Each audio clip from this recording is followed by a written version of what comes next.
قالوا طائركم معكم وإن ذكرتم بل أنتم قوم مسرفون. وجاء من أقصى المدينة رجل يسعى قال القوم اتبعوا مرسلين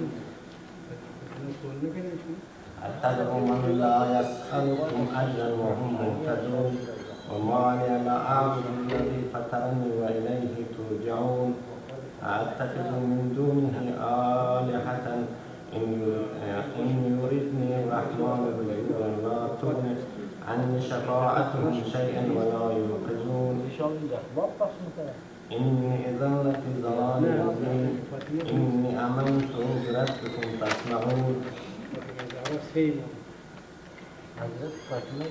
قيل ادخل الجنة قال يا ليت قومي يعلمون وما غفر لي ربي وجعلني من المكرمين وما أنزلنا على قومه من بعده من السماء وما كنا منزلين إن كانت إلا صيحة واحدة فإذا هم خامدون. يا حسرة على العباد ما يأتيهم من رسول إلا كانوا به يستهزئون ألم يروا كم أهلكنا قبلهم من القرون أنهم إليهم لا يرجعون وإن كل لما جمعوا لدينا محضرون. وآية لهم الأرض الميتة أحييناها وأخرجنا منها حبا فمنهم يأكلون وجعلنا فيها جنة من نخيل وأعناب وفجرنا فيها من العيون ليأكلوا من ثمره وما عملته أيديهم أفلا يشكرون.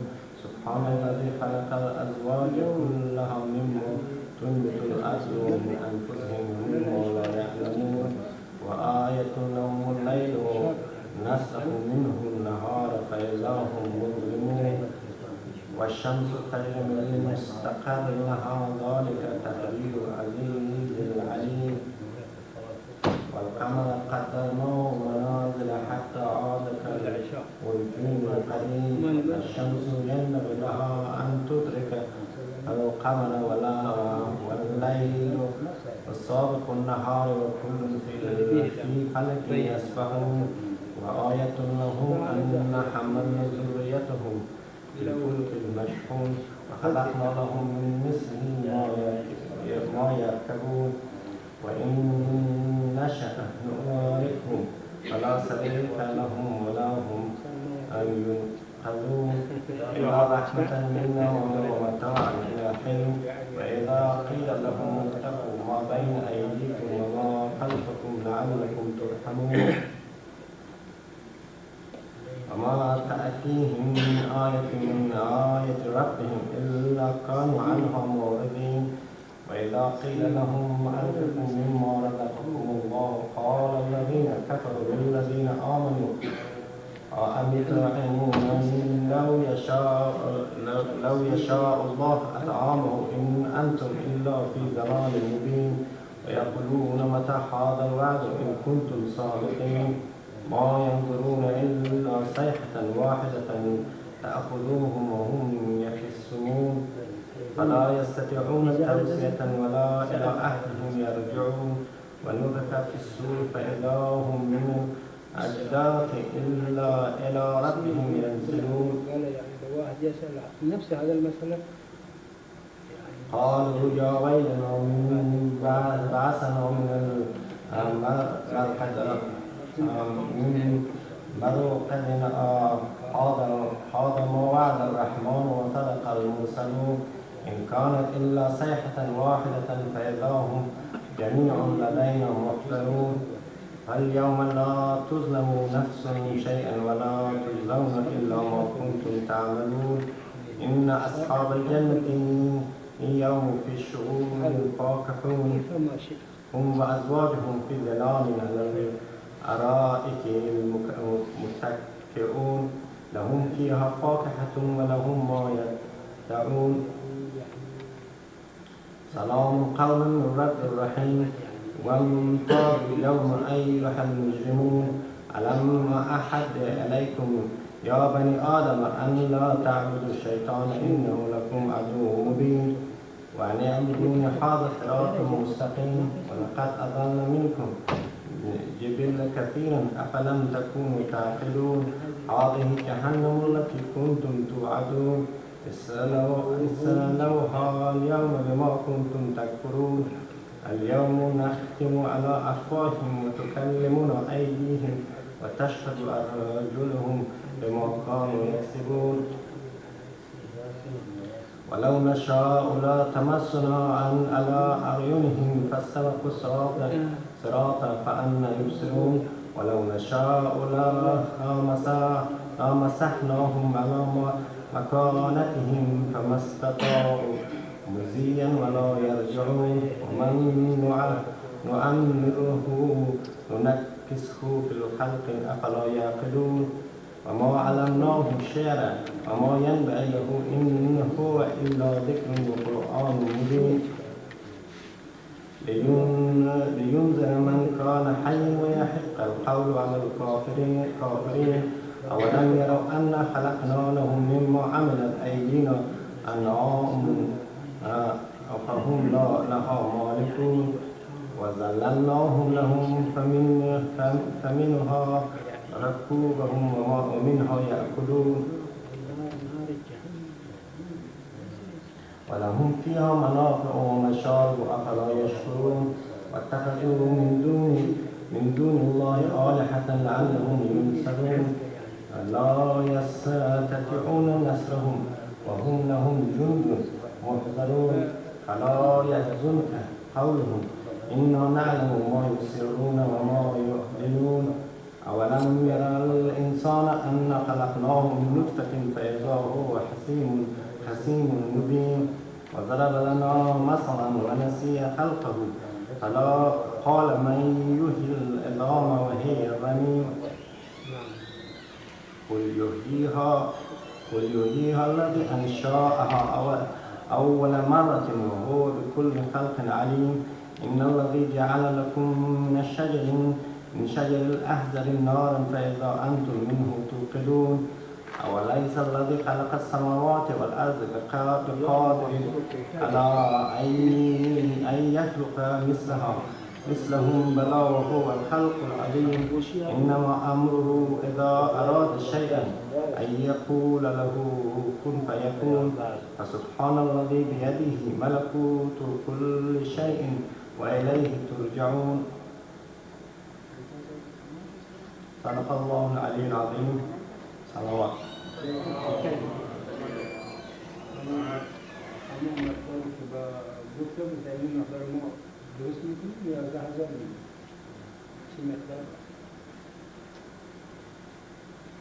خدا عمر بدیا بیرا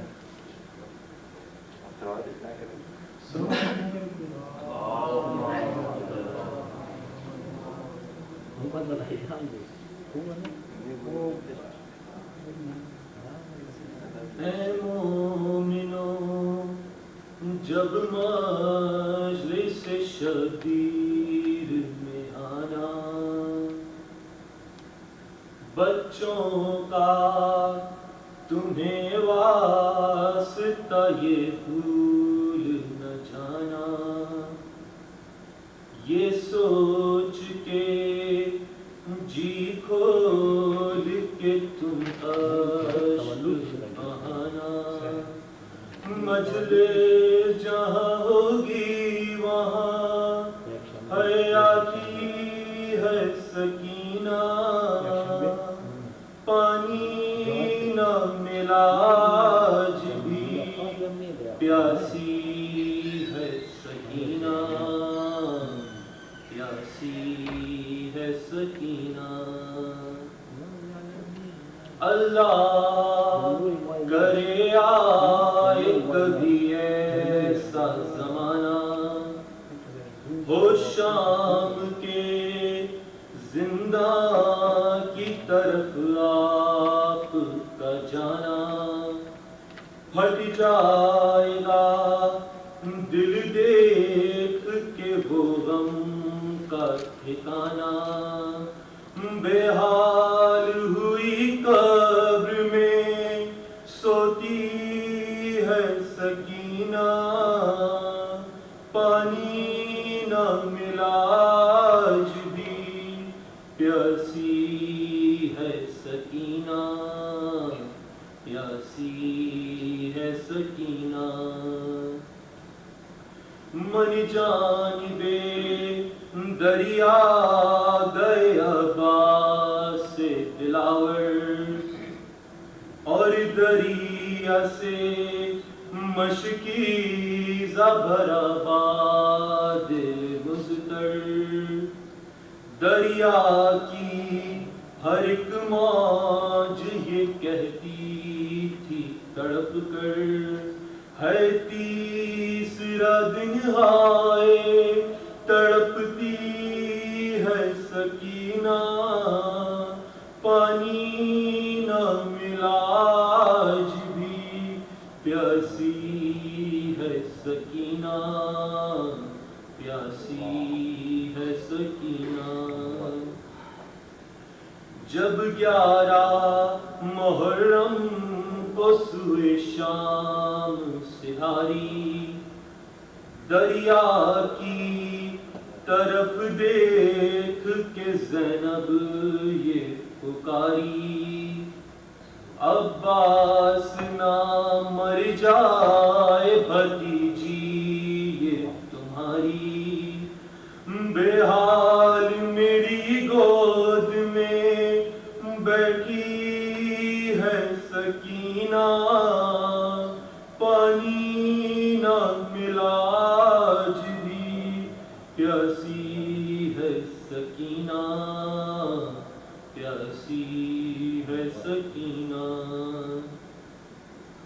آنسو ابھی بچی کے نہیں پائے تھے تھمنے پھر مار دیا درہ کسی اہل ستم نے سجاد کو ہر گام رلایا اسی غم نے اس عمر میں یہ سختیاں سہتی ہے سکینہ پانی نہ ملا آج بھی پیاسی ہے سکینہ پیاسی ہے سکینہ دروں کی اذیت سے تڑپتی ہے حزینہ دکھتا ہے بدن سے سکیاں لیتی ہے سکینہ سونے کے لیے پاس نہیں باپ کا سینہ ایک کونے میں سہمی ہوئی بیٹھی ہے سکینہ پانی نہ ملا آج بھی پیاسی ہے سکینہ پیاسی ہے سکینہ کہتا ہے سنو ہاتھوں کو جوڑے ہوئے گوہر آج ایسے بہے آنکھوں سے اشکوں کا سمندر یہ کہتی ہوئی جائے نہ شبیر کی دختر لب خشک زباں سوکھی ہے روتی ہے سکینہ پانی نہ ملا آج بھی پیاسی ہے سکینہ پیاسی ہے سکینہ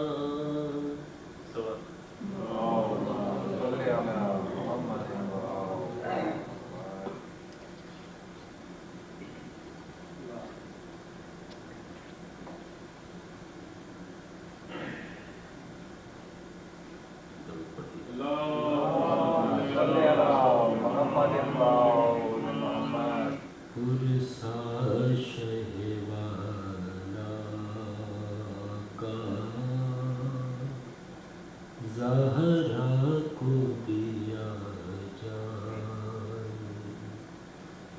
پرسا شہ والا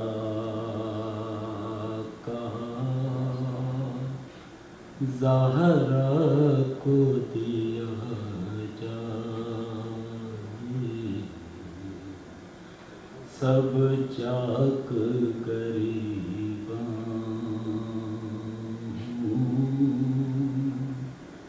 ماتم بھی کیا جائے، بھیا ہمیں تم لے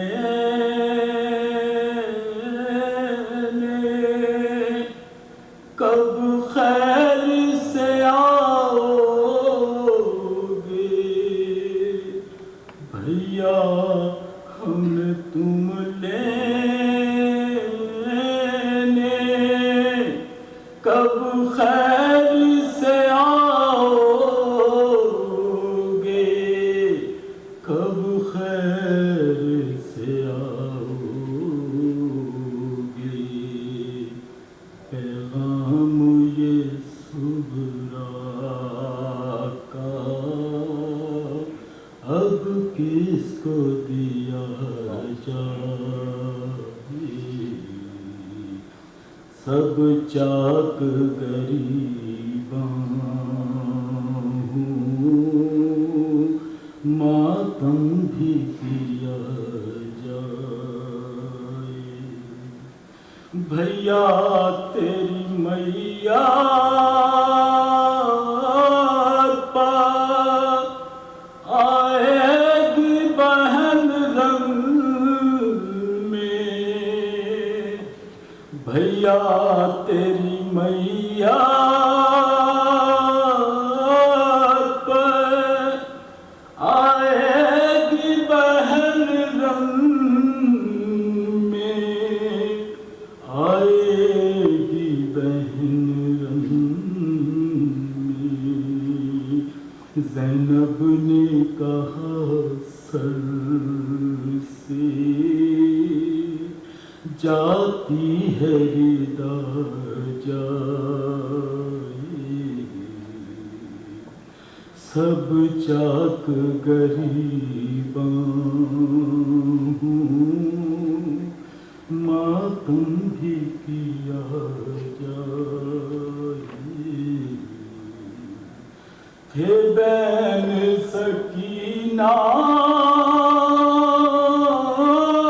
کے آجالی اصغر، تھے بین سکینہ کے آجالی اصغر، آجالی اصغر، تم بن تو میرے ویرن پانی نہ پیا جائے، سب چاک غریباں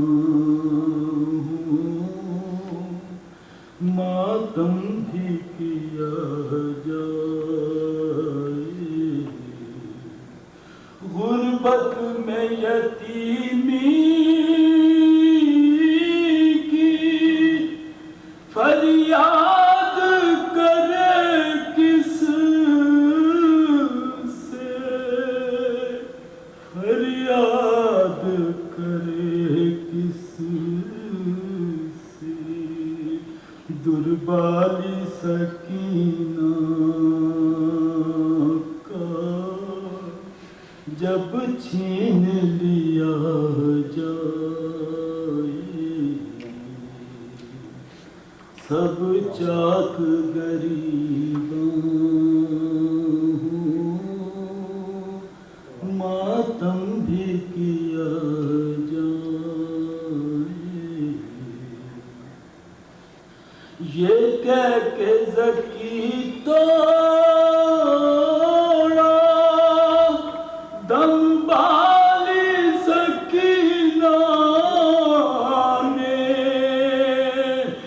دمبالی سکینہ نے بن باپ کے دنیا میں کیا خاک جیا جائے سب چاک غریباں ہوں ماتم بھی کیا جائے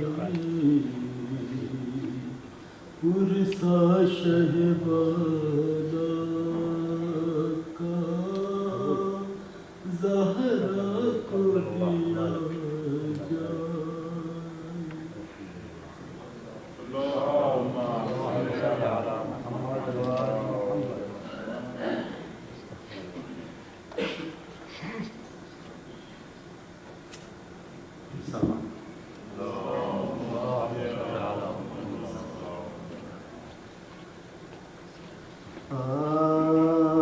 پرسا تمہیں شہید کا دینے کو آئے ہیں کس کس کے داغ جگر پر اٹھائے ہیں پیٹے ہیں خاک اڑائے ہیں آنسو بہائے ہیں یہ ہم تمہارے لال کے خون میں نہائے سر تھا حسین بے قصور تنہا کی گود میں بیٹے کی جان نکلی ہے بابا کی بیٹے کی جان نکلی ہے بابا کی گود یہ سن کے بیویوں کے جگر پر چھری چلی زینب زمیں پاگی کے پکاری کے یعنی سرے خفی جا کے صبا پر جلی جاتا ہے سرکشوں میں کون ان کا ولی بے کس کو آسرا ہے پسر کا نہ بھائی کا بابا یہی تو وقت بابا یہی تو وقت ہے مشکل فرمایا شہنہا صبر چاہیے تمہیں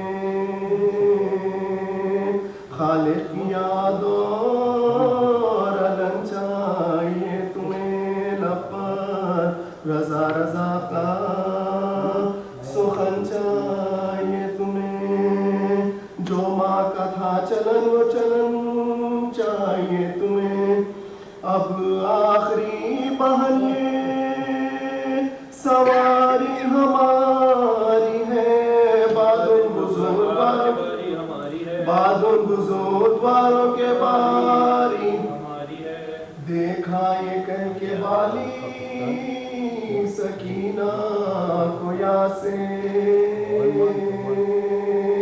لکھتی وہ دوڑ کر شہر گردون حساسے طاقت نہ تھی کلام کی ہر چاند پیاسے بولی وہ تشنہ کام شہر حق شناسے کیا اس بلا کے بن سے تیّا سفر کا ہے صدقے گئی بتا ارادہ کی صدقے گئی بتا ارادہ جانا ہے دور شب کو جو آنا نہ ہو ادھر ضد کر کے روئیو نہ ہمیں چاہتی ہو گر پہلے پہل ہے آج شب فرخت بدر سو رہی ہو ماں کی چھاتی پر بسے رکھ کے سر راحت کے دن گزر گئے یہ فصل اور ہے اب یوں بسر کرو جو یتیم اب یوں بسر کرو جو یتیموں کا ننے سے ہاتھ جوڑ کے بولی وہ تشنہ کام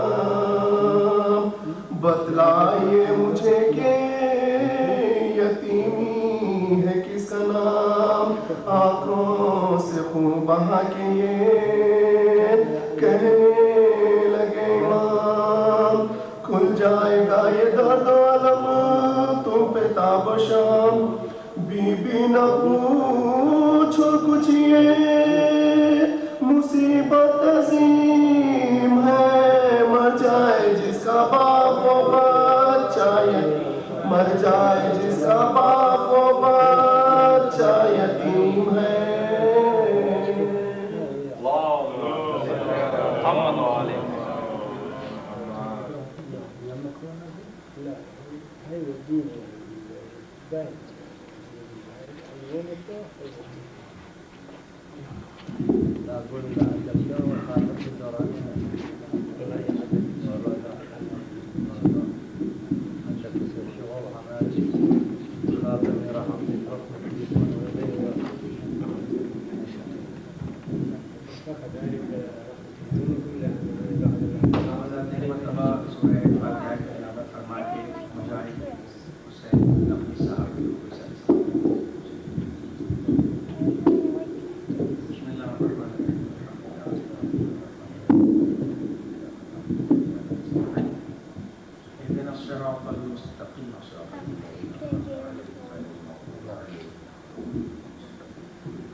لا حول ولا قوة إلا بالله العلي العظيم أعوذ بالله السميع العليم من الشيطان الرجيم بسم الله الرحمن الرحيم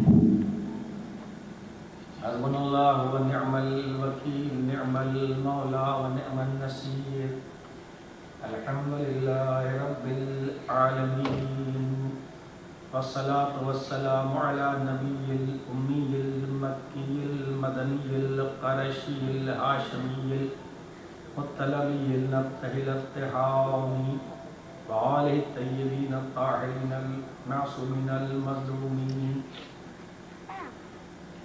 ولعنة الله على أعدائهم أجمعين من يومنا هذا إلى قيام يوم الدين أما بعد فقد قال الله سبحانه في كتابه المبين وقوله الحق بسم الله الرحمن الرحيم لا تقنطوا من رحمة الله إن الله يغفر الذنوب جميعا صلوات قرآن مجید میں اللہ اپنے بندوں کو ایک بڑا نہیں بلکہ سب سے بڑا طاقت کا انجیکشن دیتے ہوئے سب سے بڑا ارشاد فرما رہا ہے کہ لا تقنطوا من رحمت اللہ ان اللہ یغفر الذنوب جميعا، بلکہ اس کے پہلے کہا ہے بہت پیار سے اللہ نے یا عبادی اے میرے بندو اسرفوا علی انفسکم اپنے نفس کے اوپر تم قابو رکھو لیکن اپنے نفس کے مطابق کام کر سکتے ہو، تم اللہ کی رحمت سے مایوس نہ ہو۔ اور یہیں پر اگر آیت رک جاتی تب بھی ہمارے جیسے گناہوں میں غرق انسان کے لیے بہت بڑی طاقت اور قوت تھی کہ اللہ یہ کہہ رہا ہے کہ جس کے عذاب کا ہمیں خوف ہے جب وہ یہ کہہ رہا ہے کہ دیکھو سب کچھ کرنا لیکن میری رحمت سے مایوس نہ ہونا۔ یہاں تک بات آ گئی، لیکن اس کے بعد پھر آیت لا تقنطوا من رحمت اللہ ان اللہ یغفر، اگر یہاں بھی رک جاتی دیکھیں آپ طاقت کتنی دی جا رہی، کتنا بڑا طاقت کا انجیکشن میں نے ایک لفظ استعمال کیا ہے کہ سب سے بڑا طاقت کا انجیکشن قرآن مجید میں ہے، انسان کی روح کے لیے، اس کے نفس کے لیے، اس کی امید کے لیے، اس کے قلب کے لیے، ہر چیز کے لیے۔ محرم الحرام میں نے اسی آیت کو مسلسل عنوان کرام قرار دیا تھا جب میں